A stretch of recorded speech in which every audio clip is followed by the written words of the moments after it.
Cool. So, number 5 now. We're up to 5. 5 times. Yeah, 4 actually. No, it's 5. No? Yeah, that's... Yeah. 5, okay. 5 videos. 5 4 times. Yeah, 4 times 5. Yeah, exactly. Yeah. Which I count it as 5 times. Yeah. But only yes. because when I film videos now, for instance, when we last filmed a bunch of like exploring videos together, I count them as like separate instances. Even though they occurred on the same day, they are different days. Yeah. Kind of. They can be, they're timeless. Yeah. In that sense. They don't have a time. I've seen a lot of... They had all the bunkers are actually in different time zones, so. Yeah, one is half an hour before, one is an hour later. Yeah, something. No, I've noticed a lot of YouTubers do that, where like they film a bunch of videos in bulk, and then they release them over the course, which I've stolen as an idea, and they release them over a course of a month, and it's like, oh yeah, welcome to a new video, and it's like, yeah, you filmed that in the same day. But who cares? Yeah. Everybody does that. Pretty much, shows are made in bulk. And I've done multiple episodes in one day. My record is 9. To make 9 shows in one day. Not in one sitting, but I had 3 different guests coming in, and we ended up with 9 shows. Did you change your clothes? I did. I'll wear a different shirt for this one. No, it's totally different because it's a different shirt. Yeah. Comb my hair a different direction. Yeah, it's different. Yeah, I opened once with I had a slight hair problem. No, I was coming from exploring, and I opened with, I think I look like a cactus or something. It turned out funny. It was an Estonian version of the show. Cactus head. Oh yeah. New I had a few hair pieces poking up. Like that musician Buckethead, who wears like a KFC bucket on his head. Oh yeah. No, he's a really good guitarist. Okay. Yeah. So anyway, yeah. So basically, this caught my eye as soon as I walked in. Normally, when I pick a piece of art to review from Johan's collection, I go through like 20 or so different ones, and I just kind of try and see one that I'm like, yeah, I want to look at that one. Yeah. But this was literally a case of walking in, and I saw it right in front of me, and I was like, that looks cool. Yeah, and that can happen.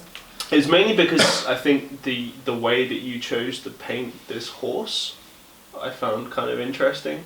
Kind of reminds me of like the colors you see of dragons, specifically like Chinese dragons and the way that they're depicted. Oh yeah, a few days ago I was on a Chinese lantern festival in Tallinn. I was a conferencier there. Oh, so did you paint this in the last week or so? Or? No, I painted it maybe close to 10 years ago. Rah, really? Something like that. Damn. It's at least 9 years ago.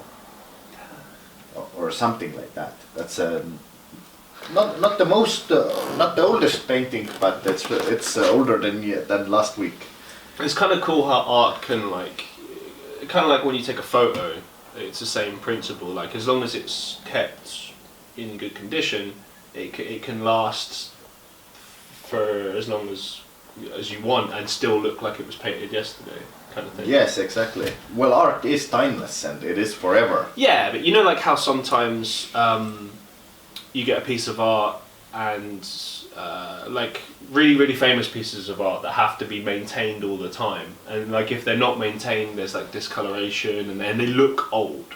You know, even though they might have been painted like 200 years ago, like you know that they're old. Not just because they're an old painting, but because you can see the discoloration and the yeah, you know what I mean, yeah, the way the painting kind of deteriorates. Yeah.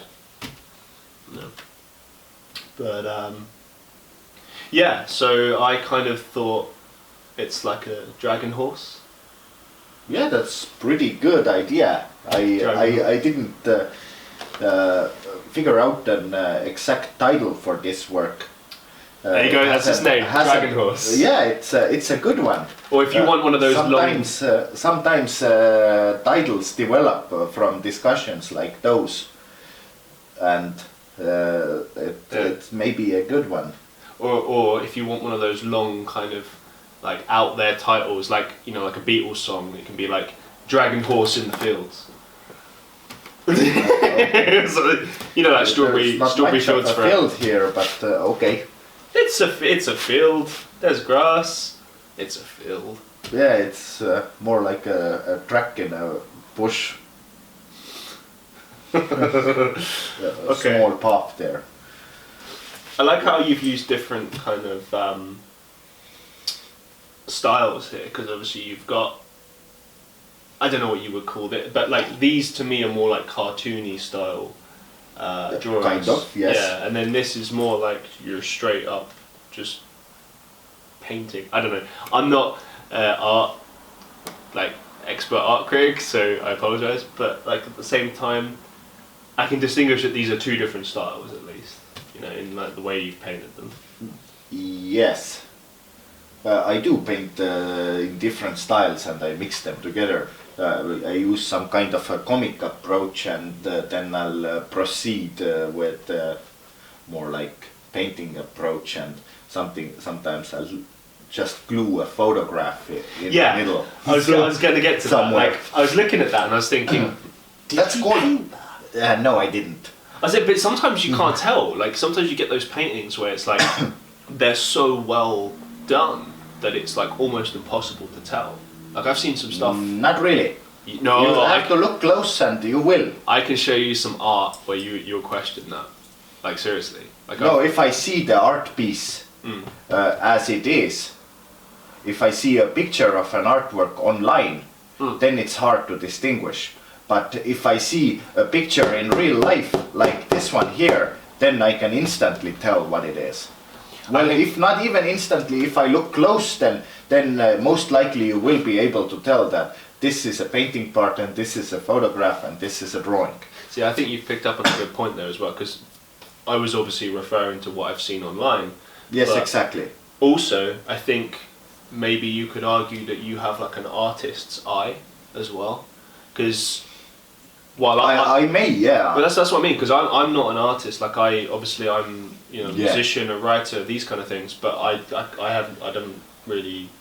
I've dabbled a little bit, but nothing serious. Yeah, that's exactly why I don't want any other artist as a guest here. Yeah. Because it would be boring artist talk that nobody cares about. So I disagree with that. I think you should consider that. Yeah, maybe. That would be interesting. Maybe, but mostly not. It's like that meme. It's like, yes, well, no. yeah, exactly. Well, we can think that, yes, but maybe not. Yeah, no. Yeah. Well, actually, may try, but no. Yeah, and I suppose like my closing point as well is that I guess it kind of reminds. I speak about my mum a lot on this art show, so it's weird. But the reason for that is because she was an artist when she was young, and I remember. And if she's watching this, she'll remember too.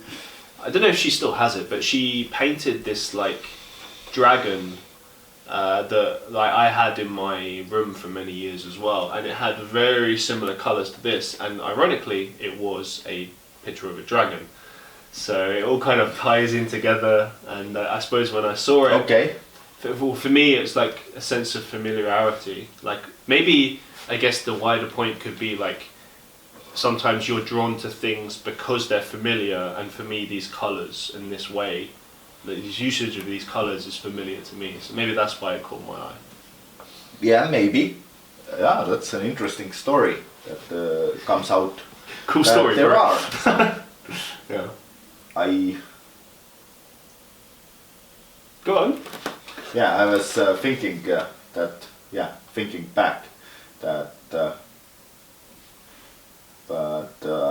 I may not call reference in my earlier life how I got up to that. I figured it out that it grew to that form. But I can't relate to anything I've seen. Well, I usually don't, because I paint things that I haven't seen. But well, which is impossible to see anywhere else than on my painting. I dig it though, man. It's a good painting. It's got a lot. There's a lot more. I think we could spend a lot more time delving into it, but like at first impression, these are the things that come to my mind. I think maybe just one final thing is that like the way that the eye is painted, to me is like very, almost like human-like, and I found that over the years, when I look at certain animals like dogs, horses, cats, like more and more I can see like human traits in them sometimes. Sometimes it's behavior, sometimes it's like the way they look. Like sometimes, you know, like when you look at a dog, sometimes in the face it has like almost like human-like expressions. And I wonder sometimes if that's because of how closely we've spent time with animals, and maybe they kind of pick up traits from us, you know, or maybe it's just kind of like just one of those things. But yeah, like here you can clearly see that kind of human trait in the eyes, and it's almost like the horse is well, yeah, maybe not actually. I don't know, man, because humans have a tendency to notice faces where they ain't any, and find similarities with themselves where ain't any. That's true. That's so true. I think that's more likely the case, but I have done some human parts in like I made a human looking eye on a fish, for instance. I didn't use a round fish eye, and but this isn't the case. It is a horse eye. I painted. I didn't paint it as looking as a human eye or something, but I have done sometimes, not on a horse but on a fish.